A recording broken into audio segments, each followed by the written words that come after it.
Hello दोस्तों, दरअसल पिछले एपिसोड में हमने देखा कि वांगलिंग हुआन क्लैन में ही जाकर वहाँ पर उन लोगों की पैंटी लगा देता है। जहाँ वांगलिंग को हराने के लिए मास्टर हुआन वुकिंग ने यहाँ पर मिस ल्यूमी की डोमेन को एब्सॉर्ब कर लिया था, जिससे वो एक न्यूबॉर्न फॉर्मलेस डेविल बन जाता है। जो देखकर तो स्कैटर डेविल गॉड काफी जरा खुश हो गया था, क्योंकि इस तरह की न्यूबॉर्न बच्चों को खाकर उन्हें काफी जरा न्यूट्रिशन मिलती है। इसलिए स्कैटर डेविल गॉड हुआन वुकिंग को फौरन से खा जाता है, जिसके बाद वो वांगलिंग से कहता है कि अपना वादा मत भूलना। वांगलिंग ने भी दूसरी तरफ से उसकी आजादी का वादा किया था, और अब चूंकि यहाँ पर ल्यूमी और हुआन वुकिंग दोनों मर चुके थे, तो हमें जानने को मिलता है कि ल्यूमी ने मरने से पहले एक स्टोरेज बैग वांगलिंग के लिए छोड़ा हुआ था, जिसके अंदर वही रिसेंटमेंट सोल स्पिरिट थी, जिसे मिस ल्यूमी लियर कहकर पुकारती थी। वो उसके बच्चे की तरह था, लेकिन फिर भी उसने लियर के साथ काफी नाइंसाफी की, जो इस तरह नफरत में बढ़ा दिया, सिर्फ वांगलिंग को जान से मारने के लिए। दूसरी तरफ वांगलिंग भी जानता रहा कि लियर उसी के सोल ब्लड से बना हुआ है, एक तरह से वो उसका बेटा हुआ। इसलिए मिस ल्यूमी की आखिरी ख्वाहिश को पूरा करते हुए वांगलिंग उसकी बॉडी से सारी रिजेंटमेंट एनर्जी हटा देता है, और वांगलिंग ने उसका नाम बदलकर वांगपिंग रख दिया था, जिसका मतलब होता है पीसफुल, क्योंकि वांगलिंग चाहता है कि वो एक शांति भरी जिंदगी गुजारे। इसके बाद वांगलिंग उसे मॉर्टल्स की तरफ भेज देता है।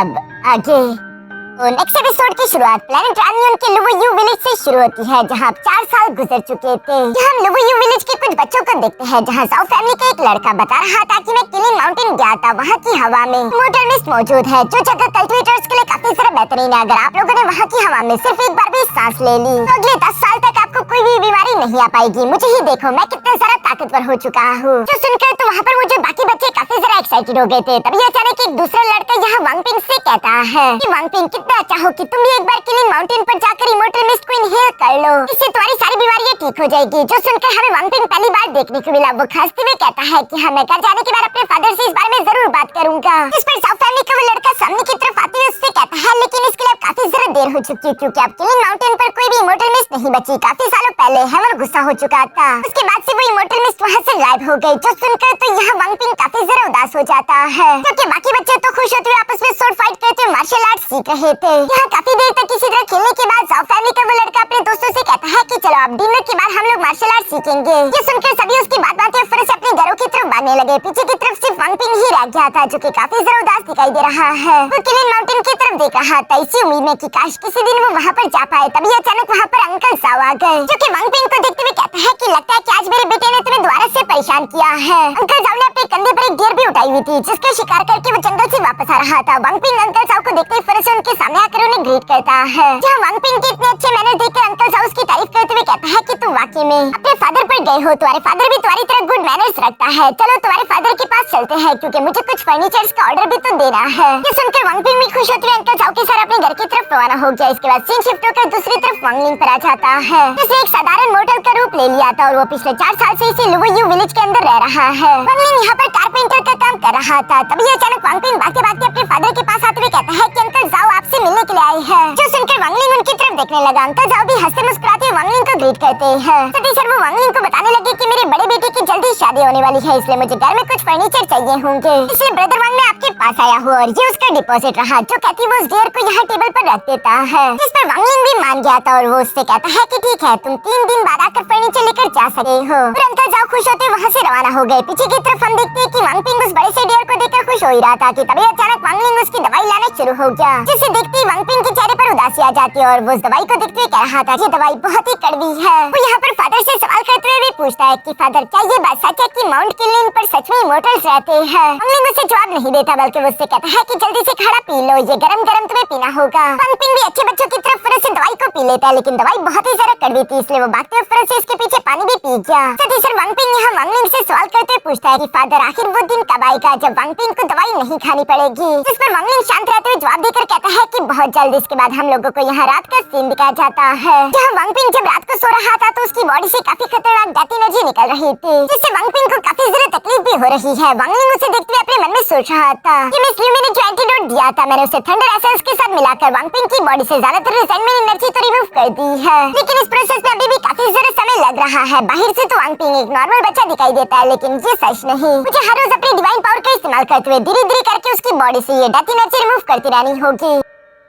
और साथ ही साथ वांगपिंग का इलाज भी चलता रहेगा। अगर इसके इलाज में जरा सी भी कोई अड़चन आई तो हो सकता है कि वांगपिंग मारा जाए, लेकिन वांगलिंग ऑफ कोर्स ऐसा होने नहीं देगा। वांगलिंग यहाँ पर वांगपिंग को सुलाने के बाद वहाँ से जाते हुए अपने मन में सोच रहा था कि वांगपिंग की पुरानी जिंदगी बिल्कुल भी अच्छी नहीं थी, इसलिए मैंने वांगपिंग की सारी पुरानी बुरी यादें मिटा दी। मानो जैसे कि वांगपिंग का एक नया जन्म हुआ हो, ये उसके लिए एक नई जिंदगी है। साथ ही साथ वांगलिंग बाहर की तरफ आते हुए अपने मन में कह रहा था कि 4 साल से मैं इस लोयू विलेज में रह रहा हूँ। ये जगह बहुत ही जरा शांत है, बिल्कुल मेरे होम टाउन की तरह। अगर बचपन में मैंने अपने फादर की बात मान ली होती और मैं कल्टीवेशन को शुरू ना करता बल्कि एक कारपेंटर बनकर अपनी जिंदगी गुजारता, तो क्या तब भी मेरी जिंदगी इतनी ही शांति भरी होनी थी। वांगलिंग यहाँ पर ये सब सोच रहा था। इसके बाद हमें नेक्स्ट डे मॉर्निंग का सीन दिखाया जाता है, जहाँ पर हम देखते हैं कि वांगलिंग से मिलने के लिए सनटाई आया हुआ था। जिसे देखते वांगलिंग फौरन से खड़े होकर उन्हें सीनियर कहकर पुकारता है। सनटाई जवाब देते हुए कहता है कि मुझे सीनियर मत कहो, क्योंकि वांगलिंग ऑलरेडी उनसे काफी ज्यादा ताकतवर था। साथ ही साथ सनटाई बताता है कि तुमने जो चीज मुझसे मंगवाई थी वो मैंने ढूंढ लिया, जिसे एसेंशियल फ्रूट कहा जाता है। वो लुओटियान डोमेन के नॉर्थर्न रीजन में पाया जाता है। जिन एसेंशियल फ्रूट्स को यहाँ टेबल पर रख देता है। साथ ही साथ सनटाई बता रहा था कि इन्हें कोई नॉर्मल बीस्ट नहीं बल्कि डीमन ड्रैगन्स तक खाते हैं, इसलिए इन एसेंशियल फ्रूट्स को हासिल करना काफी ज्यादा डेंजरस है। साथ ही साथ वहाँ पर 17 क्लैंस हैं, जिन्होंने अलग अलग रीजन पे ठिकाने बनाते हुए एसेंशियल फ्रूट्स पर काबू करके रखा हुआ है। और सनटाई ने उन सारे के सारे लोकेशन को यहाँ मैप में मार्क कर दिया था, ताकि अगर वो ना भी हो तब भी वांगलिंग जाकर उन एसेंशियल फ्रूट्स को हासिल करके ला सके।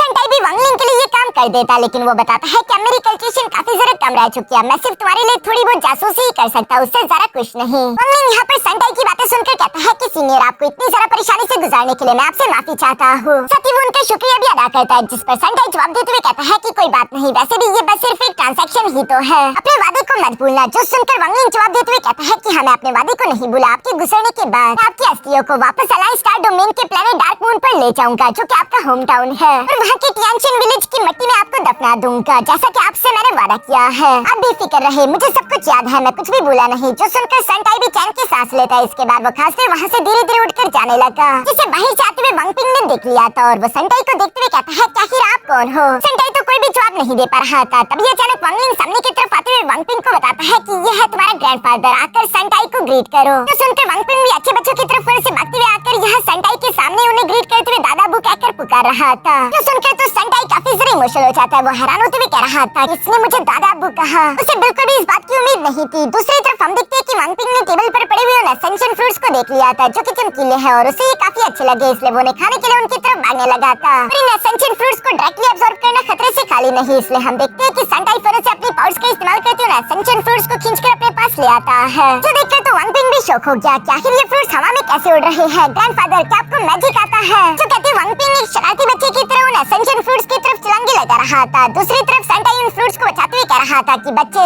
जरा शांत हो जाओ, ये कोई ऐसा फ्रूट नहीं जैसे तुम जैसा बच्चा टच कर सके, इसे तुम नहीं खा सकते। ये ग्रेट वाइल्ड बीस्ट का खाना है, जो कि कभी भी सोते नहीं। जो सुनकर तो वांगपिंग ने यहाँ सवालों की बौछार कर दी थी। जहाँ वो सवाल करते हुए पूछता है कि क्या वो बीस्ट हमारे गांव की येलो ओक्स बीस्ट से ज्यादा बड़े हैं? उनका कलर क्या होता है और वो इस फ्रूट को खाने के बाद क्या सो जाते हैं, और अगर वो सो जाते हैं तो उन्हें क्या ख्वाब भी आते हैं? आखिर उनके ख्वाब कैसे होते हैं? यहाँ इतने सारे सवाल एक साथ सुनकर तो सनटाई भी परेशान हो गया था। वो वांगलिंग की तरफ देखते हुए कहता है कि आखिर तुमने ये किस बला को मुझ पर छोड़ दिया? सनटाई को इतना सारा परेशान होता हुआ देखकर वांगलिंग भी मुस्कुराते हुए कहता है कि तुम्हें इस तरह से हारता हुआ देखकर मुझे तो मजा आ रहा है। सनटाई भी ये सुनकर मुस्कुराने लगा, उसे भी वांगपिंग का साथ थोड़ा बहुत अच्छा लग रहा था। दूसरी तरफ वांगलिंग यहाँ पर देखता है कि सनटाई का लाइफ स्पैन सिर्फ 15 साल का बचा है। 15 साल के बाद सनटाई की मौत होगी। वांगलिंग सनटाई की तरफ देखते हुए अपने मन में कह रहा था कि यहाँ पर ऐसा कोई भी इंसान नहीं जो कि सनटाई का सहारा बन सके। सनटाई ट्रोल एंसेस्टर के साथ फाइट करते हुए यहाँ पर मेरी वजह से पहुंचा है, इसलिए वांगलिंग चाहता था कि सनटाई उनके साथ रहे। वांगलिंग सनटाई से कहता है कि वो सामने वाला रूम खाली है, अगर सनटाई आप बुरा ना मनाए तो आप हमारे साथ रह सकते हैं। ये सुनकर तो सनटाई शॉक हो गया था। वो सोच ही रहा था कि आखिर क्या जवाब दूं। दूसरी तरफ वांगपिंग सनटाई के आसपास घूमते हुए कह रहा था कि ग्रैंडफादर, आप मुझे अच्छे लगे, प्लीज आप हमारे साथ रुके ना। सनटाई भी इमोशनल होते हुए कहता है कि मैंने बिल्कुल भी नहीं सोचा था कि मैं सनटाई जो कि सारी उम्र भटकता रहा,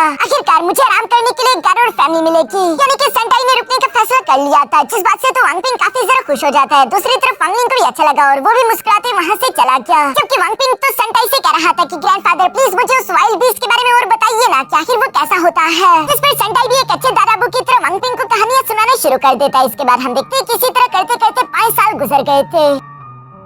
वांगपिंग 9-10 साल का हो चुका था, जो कि सनटाई के पास बैठा हुआ है। सनटाई वांगपिंग से कह रहा था कि वांगपिंग, आखिर तुम यहाँ पर क्या कर रहे हो? तुम अपने फादर के पास क्यों नहीं जा रहे? जिस पर वांगपिंग जवाब देते हुए कहता है कि मुझे वहाँ नहीं जाना क्योंकि आंटी ज़ेंग आई हुई है। ये सुनकर सनटाई कहता है कि अच्छा, वही रिश्ता कराने वाली औरत, लेकिन आखिर उससे तुम्हें इतनी प्रॉब्लम क्या है? जिस पर वांगपिंग फौरन से खड़े होते हुए कहता है कि मुझे प्रॉब्लम क्या है? वो औरत पिछले 3 साल में 12 बार यहाँ पर आ चुकी है, पूरे 12 बार। वो पूरे गाँव की हर एक लड़की का रिश्ता बारी बारी करके लाके मेरे फादर के पास ले आई है, जैसे की मेरे फादर कोई कोई कैंडी हो जिसे हर कोई खाना चाहता है। जो सुनकर तो सेंटाई भी मुस्कुराने लगा। सीन शिफ्ट होकर दूसरी तरफ वांगलिंग पर आ जाता है, जहाँ आंटी जैंग वांगलिंग को रिश्ता दिखा रही थी और वो उसे बता रही थी कि जाओ फैमिली की लड़की बहुत ही अच्छी है। उसने कई रातों जागकर ये कढ़ाई खुद अपने हाथों से की है। जरा इसे देखो, ये कितनी कमाल की है। वो तुम्हारा और तुम्हारे बच्चे का बहुत अच्छे से ध्यान रखेगी। वो वांगपिंग को बिल्कुल अपने बच्चों की तरफ बड़ा करेगी, लेकिन वांगलिंग उसे कोई रिस्पॉन्स नहीं दे रहा था, जिस पर आंटी जैंग गुस्से होते हुए कहती है कि अगर तुम्हें अपना नहीं सोचना तो एटलीस्ट अपने बच्चे का तो सोचो। एक बच्चा आखिर माँ के प्यार के बगैर कैसे बड़ा हो सकता है? जिस पर वांगलिंग जवाब देते हुए कहता है कि वांगपिंग फिलहाल ऐसा कुछ नहीं चाहता। जिस पर आंटी जैंग गुस्से होते हुए कहती है कि तुम 9 साल पहले वांगपिंग को लेकर हमारे गाँव आए थे, तब तो मैं भी कुंवारी थी, लेकिन अब देखो मेरे 9 बच्चे हो चुके हैं जो कि गाँव में यहाँ वहाँ भाग रहे हैं। बिना औरत के ये घर नहीं लगता। अगर तुम इसी तरह कहते रहोगे तो ये घर सुना सरा जाएगा। आंटी जैंग इसी तरह वांगलिंग को रिश्ता देखने पर मजबूर कर रही थी, पर तभी अचानक वांगपिंग अंदर आ जाता है, जो कि कह रहा था कि फादर मुझे भूख लगी है। ये सुनकर वांगलिंग भी फरस से खड़ा होते हुए यहाँ आंटी जैंग से कहता है कि मेरे बच्चे को भूख लगी है, हम इस मामले को बाद में देखेंगे। जिस पर आंटी जैंग एग्री करते हुए कहती है कि अच्छा ठीक है, लेकिन अगर कभी भी तुम्हारा मन बदला तो सबसे पहले मेरे पास आना। ये कहती वो वांगपिंग को भी देखकर कहती है कि देखो वांगपिंग पहले से कितना बड़ा हो चुका है और वो उसे प्यार करना चाहती थी, लेकिन वांगपिंग तो थोड़ा गुस्से में था। जिस पर आंटी जैंग कहती है कि जरा अपने फादर से सीखो, वो पूरे गांव का सबसे ज्यादा शांत इंसान है। ऐसा इंसान जिससे शायद कभी भी अपनी जिंदगी में गुस्सा नहीं किया होगा। अगर तुम अपने फादर से कुछ नहीं सीखे तो तुम्हारा क्या होगा? तुम्हारे फादर की इन्हीं आदतों की वजह से तो पूरे गांव की लड़कियां तुम्हारे फादर से शादी करना चाहती है। और ये कहते हुए आंटी जैंग वहाँ से चली गई। वांगपिंग ने तो भी मुंह बनाया हुआ था। वांगलिंग दूसरी तरफ वांगपिंग के लिए दवाई लाना शुरू कर देता है, जहाँ पर वो वांगपिंग से कहता है तुम परेशान मत हो, आंटी जैंग बुरी नहीं है, वो बल्कि हमारा भला चाहती है, इसलिए वो ये सब कर रही है। जिस पर वांगपिंग जवाब देते हुए कहता है कि मेरे दोस्त के फादर ने भी दूसरी शादी कर ली थी। उसके बाद मेरे दोस्त की नई माँ उससे भूखा सुलाती थी, साथ ही साथ हर वक्त वो उसे डांटती थी, मुझे इसलिए नहीं चाहिए कोई दूसरी माँ। वांगलिंग कहता है कि अच्छा ठीक है दवाई पी लो। ये कहती वांगपिंग ने दवाई तो पी ली थी, साथ ही साथ वो वांगलिंग से कहता है कि आप प्लीज मेरे साथ रहिएगा, मैं बुढ़ापे में भी आपका ख्याल रखूंगा, मैं कोशिश करूंगा कि सारी जिंदगी आपको कोई भी तकलीफ न आए। तो सुनकर वांगलिंग भी मुस्कुराते हुए हमें सर हिलाता है। इसी तरह हम देखते हैं कि कई दिन और भी गुजर गए थे। सेंटाई वांगपिंग का बहुत अच्छे से ध्यान रख रहा था। वो यहाँ धीरे से वांगलिंग के पास आते हुए कहता है कि क्या तुम वाकई में इस बच्चे को कल्टीवेशन नहीं करने देने वाले? क्योंकि अगर वांगपिंग कल्टीवेशन करना चाहे तो उसका फ्यूचर बहुत ही महान होगा। तुम ऑलरेडी कल्टीवेशन में काफी आगे निकल चुके हो। वांगपिंग किसी भी कल्टीवेशन फैमिली से ज्यादा तेजी के साथ अपनी कल्टीवेशन कर सकता है। जिस पर वांगलिंग जवाब देते हुए कहता है कि मैंने उसका नाम वांगपिंग इसलिए रखा था क्योंकि पिंग का मतलब होता है पीसफुल, और मैं चाहता हूँ कि मेरा बेटा पीसफुल जिंदगी गुजारे जो सिंपल जिंदगी में मौजूद है। जबकि कल्टीवेशन का रास्ता बहुत ही जालिम है, वहाँ पर नफरत, गुस्सा और धोखे भरे पड़े हैं। कल्टीवेशन की वजह से मुझे सारी जिंदगी अकेलेपन का सामना करना पड़ा। मैं नहीं चाहता कि मेरा बेटा उसी रास्ते पर चल के वो सब फेस करे। जिस पर सेंटाई इंसिस्ट करते हुए कहता है लेकिन इस बच्चे में नेचुरल टैलेंट है। वांगलिंग भी उनकी बात सुनकर जवाब देते हुए कहता है कि मैंने कहा ना कि मैं अपने बेटे को कभी भी कल्टीवेशन करने नहीं दूंगा, कभी नहीं, मतलब कभी नहीं। प्लीज अब ये मामला यहीं पर खत्म करें, मैं इस बारे में दोबारा बात नहीं करना चाहता। जो सुनकर तो सेंटाई हैरान हो गया था। वो अपने मन में सोच रहा था कि आखिर इसके पीछे क्या राज होगा, क्योंकि वो यही सोच रहा था कि मॉर्टल्स की जिंदगी तो बहुत ही छोटी होती है, जो कि एक ही झटके में खत्म हो जाती है। वांगलिंग जो कि वांगपिंग से इतना सारा प्यार भी करता है, फिर भी वो उसे कल्टीवेशन करने क्यों नहीं दे रहा? सेंटाई ये सब सोच रहा था। तभी अचानक वहाँ पर वांगपिंग भी आ गया, जो कि सवाल करते पूछता है कि आप दोनों किस बारे में बात कर रहे थे? इस पर वांगलिंग जवाब देते हुए कहता है किसी बारे में नहीं, और ये कहते हुए उसे दवाई पीने के लिए दे चुका। इसके बाद हम लोगों को नेक्स्ट डे का सीन दिखाया जाता है, जहाँ सेंटाई वांगपिंग को लेकर अपने साथ एक जगह पर ले आया था। वांगपिंग सेंटाई से सवाल करते हुए पूछता है कि ग्रैंडपा आखिर हम लोग यहाँ पर क्या कर रहे हैं? तभी अचानक हम देखते हैं कि सेंटाई ने अपनी पावर्स एक्टिवेट कर दी थी। जिस पर सेंटाई पीछे की तरफ पलटते हुए वांगपिंग को बताता है कि आज मैं तुम्हें अपने सेट की सीक्रेट टेक्निक दिखाने वाला हूँ, जो सीक्रेट आर्ट सिर्फ हमारे कॉर्पसीन सेट को बिलोंग करता है। जो सुनकर तो वांगपिंग एक्साइटेड होते हुए कहता है तो इसका मतलब कि सच में आप एक इमोर्टल हो।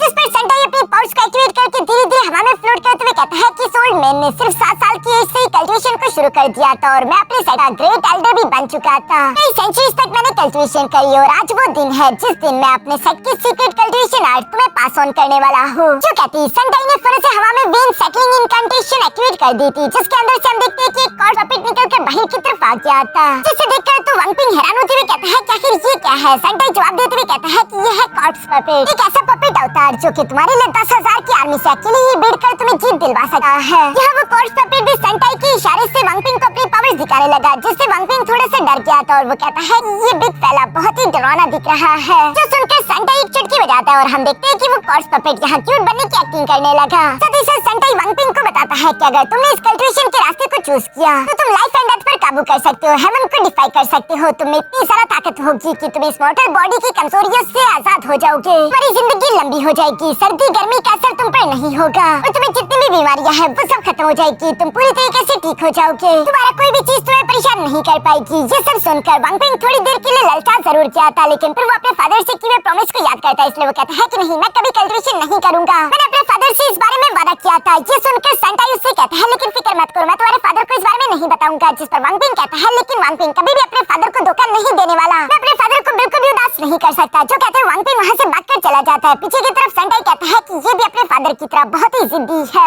इसके बाद हम देखते हैं कि वांग पिंग की साधारण जिंदगी इसी तरह चलती रही। उसकी स्कूलिंग शुरू हो गई थी। वांग लिंग टाइम टाइम से उसे दवाई भी पिलाता रहता था, साथ ही साथ वो हर रात अपनी डिवाइन एबिलिटी का इस्तेमाल करते हुए उसकी बॉडी से डेथ एनर्जी को भी रिमूव करता था। इसके अलावा वांग लिंग अपनी डिवाइन पावर का इस्तेमाल बिल्कुल भी नहीं करता था। ये सब करने में वांग लिंग को बहुत ही ज्यादा तकलीफ हो रही थी। वो अपने बेटे को इस मुश्किल में नहीं देखना चाहता था। इस नॉर्मल जिंदगी को गुजारने की वजह से वांग लिंग का डाउ हार्ट पहले से ज्यादा पीसफुल और साथ ही साथ क्लियर हो चुका था। उससे अपने लाइफ एंड डोमेन की ओर ज्यादा अंडरस्टैंडिंग भी होने लगी थी। वांग लिंग का लाइफ एंड डोमेन धीरे धीरे करके ट्रांसफॉर्म हो रहा था, लेकिन वांग लिंग को भी मालूम नहीं कि आने वाले फ्यूचर में क्या होगा। वांग पिंग के फ्यूचर की परेशानी वांग लिंग को भी हो रही थी। दूसरी तरफ हम देखते हैं कि सेंटाई भी हार नहीं मान रहा था। वो बार बार वांग पिंग को यहाँ कल्टिवेशन के लिए ललचाने की कोशिश करता रहा। वांग पिंग बेशक इस लालच में नहीं आता, लेकिन सेंटाई भी एक कदम आगे निकलता है। हम देखते हैं कि वो उसके स्कूल की किताबों में ही छेड़छाड़ी कर देता है, जहाँ उसने अपने कॉर्प्स सीक्रेट आर्ट को लिख दिया था। वांग पिंग जब उसे पढ़ता है तो वो हैरान हो गया और उसे समझ आ जाता है कि ये कारस्तानी यकीनन मेरे ग्रैंडफादर की है। इसलिए वो अपनी किताब बंद करके चिल्लाते हुए कहता है कि ग्रैंडफादर आप सुधरेंगे नहीं। दूसरी तरफ बाहर से सेंटाई जो चुपके छुपाते यहाँ उसकी आवाज सुन रहा था, वो भी भागते हुए अपनी चेयर पर जाके लेट जाता है और ऐसा दिखावा करता है जैसे कि मैं तो सो रहा था, मैंने तो कुछ भी नहीं किया। इसी तरह करते करते हंसी खुशी कई मौसम गुजरने लगे। देखते देखते 10 साल गुजर जाते हैं। वांग पिंग जो कि अब 19-20 साल का हो चुका था। दूसरी तरफ हम देखते हैं कि आखिरकार वो दिन भी आ गया। इस दिन को वांग लिंग पहले ही प्रेडिक्ट कर चुका था। सेंटाई की लाइफ फोर्स काफी कमजोर हो चुकी थी और वो कमजोरी से जमीन पर जा गिरा। जो देखकर तो वांग पिंग काफी ज्यादा इमोशनल हो गया था। वो फौरन से भागते हुए कहता है कि ग्रैंडफादर। इसके बाद सेंटाई को हम उसके डेथ बेड पर देखते हैं, जहाँ वांग पिंग इमोशनल होते हुए कह रहा था कि ग्रैंडफादर प्लीज मुझे छोड़कर मत जाइए। दूसरी तरफ हम देखते हैं कि सेंटाई भी मरने से पहले अपनी सारी जिंदगी को याद करते हुए कहता है कि अपनी सारी जिंदगी को देखने के बाद मुझे इस बात का एहसास हुआ कि मेरी जिंदगी में खुशी और पीस की कमी है। डिसअपॉइंटमेंट से मेरी जिंदगी भरी पड़ी थी। जब मैंने बचपन में कल्टिवेशन किया और जवानी की उम्र में जब मैं अपने कल्टिवेशन के रास्ते को देखता था तो मुझे लगता था कि मुझसे ज्यादा टैलेंटेड कोई भी नहीं, क्योंकि छोटी ही उम्र में मैं कॉर्प्स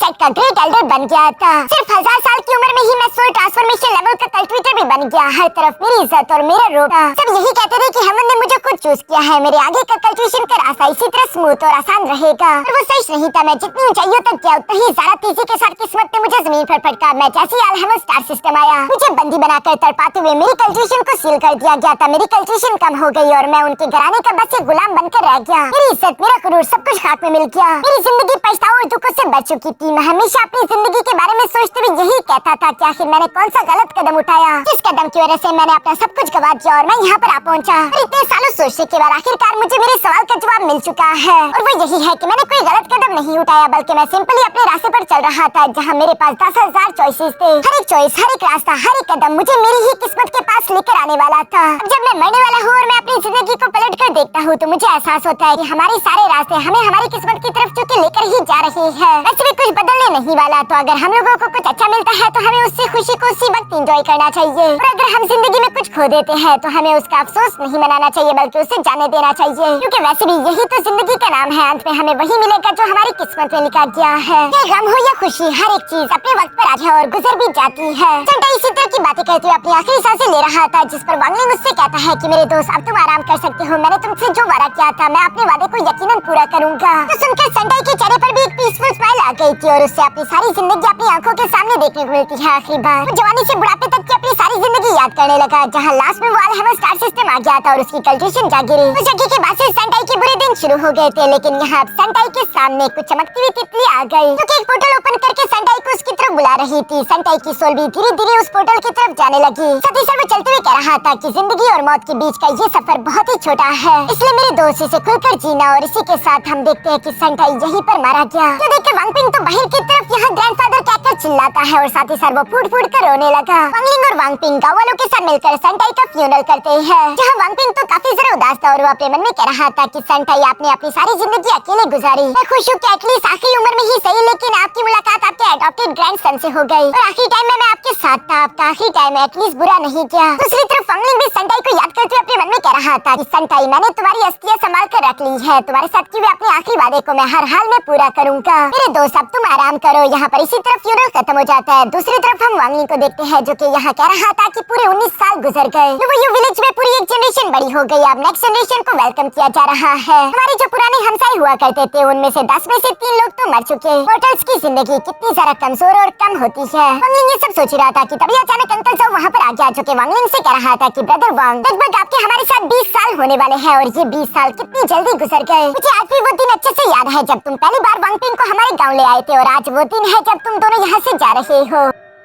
जिस पर वांगलिंग जवाब देते हुए कहता है कि इतने सालों तक आपको परेशान करने के लिए मैं माफी चाहूंगा, लेकिन अब वो दिन आ गया। मैं अपने बेटे को पूरी दुनिया दिखाऊं, उसे बताऊं ये दुनिया कैसी है। मैं चाहता हूँ कि वो इस जमीन और आसमान को खुल के देखे और जिए। जिस पर अंकल जाओ भी जवाब देते हुए कहता है कि हाँ मैं समझ सकता हूँ, लेकिन लगता है कि मेरी बेटी इस बात से बिल्कुल भी खुश नहीं। दूसरी तरफ हम अंकल जाओ की बेटी को देखते हैं जिसका नाम जाओ रुओ टोंग था। वो शायद वांगपिंग को पसंद करती थी, इसलिए वो रोते हुए इमोशनल होकर वांगपिंग से सवाल करते पूछ रही थी कि वांगपिंग क्या तुम कभी भी वापस नहीं आने वाले। जिस पर वांगपिंग जवाब देते हुए कहता है कि हाँ शायद कभी नहीं। ये सुनकर तो जाओ रुओ टोंग भी कहती है कि तुम बहुत बुरे हो, मैं तुमसे नफरत करती हूँ, और ये कहती बात कर वो वहाँ से चली गई। जो देखकर वांगपिंग को भी थोड़ा सा बुरा लगा, लेकिन वो अपने फादर के साथ यहाँ सारे गाँव वालों को अलविदा कहते वहाँ से रवाना होने लगा। रास्ते में चलते हुए वो भारी मन के साथ वांगलिंग से कहता है कि फादर, आखिर ये लड़कियों को समझना इतना सारा मुश्किल काम क्यों होता है, स्पेशली जाओ रुओ टोंग को। जो सुनकर वांगलिंग उससे सवाल करते हुए पूछता है कि कहीं तुम्हें वो पसंद तो नहीं। जिस पर वांगपिंग जवाब देते हुए कहता है कि नहीं ऐसी तो कोई बात नहीं, लेकिन जब वो रो रही थी तो मेरे दिल में थोड़ा सा दर्द हुआ। जो सुनकर वांगलिंग भी मुस्कुराते हुए आगे की तरफ बढ़ जाता है। दूसरी तरफ वांगलिंग से सवाल करते हुए पूछता है कि फादर अब इसके बाद हम लोग कहाँ जाएंगे। जिस पर वांगलिंग जवाब देते हुए कहता है कि सबसे पहले मैं तुम्हें पहाड़ दिखाऊंगा, वो पहाड़ जिनकी ऊंचाई जमीन से आसमान को छूती है। जिस पर तो वांगपिंग एक्साइटेड हो गया और वो सवाल करते हुए पूछता है कि क्या आप किलिंग पीक की बात कर रहे हो। जिस पर वांगलिंग जवाब देते हुए कहता है कि नहीं, किलिंग पीक से भी ज्यादा ऊंचे पहाड़। इसके बाद इन दोनों बाप बेटे का सफर शुरू हो जाता है, जहाँ ये दोनों सफर में एक दूसरे का ख्याल रख रहे थे, साथ ही साथ सफर को एंजॉय करते हुए दुनिया को एक्सप्लोर कर रहे थे। यहाँ पर वांगलिंग कहता है कि जिंदगी और मौत तैरते बादलों की तरह है, जो कि कब आपकी आंखों के सामने से गुजर जाएंगे आपको मालूम भी नहीं पड़ेगा, और पीछे की तरफ उसका कोई भी नामो निशान नहीं बचता। ऐसे बहुत सारे लोग जिन्हें मैं जानता था, जिनसे मैं प्यार करता था, वो सब बारी बारी करके मारे गए। अब शायद मैं जिंदगी को बहुत ही कम समझता था, इसलिए मुझे इस बात का हमेशा दुख रहता। पर जब मुझे लाइफ एंड डेथ साइकिल की अच्छे से अंडरस्टैंडिंग हो गई और मुझे मालूम हुआ कि डेथ अंत नहीं होता, ये एक न्यू बिगिनिंग है। साथ ही साथ सनडाई के आखिरी अल्फाजों ने मेरी अंडरस्टैंडिंग को और भी ज्यादा इंक्रीज कर दिया।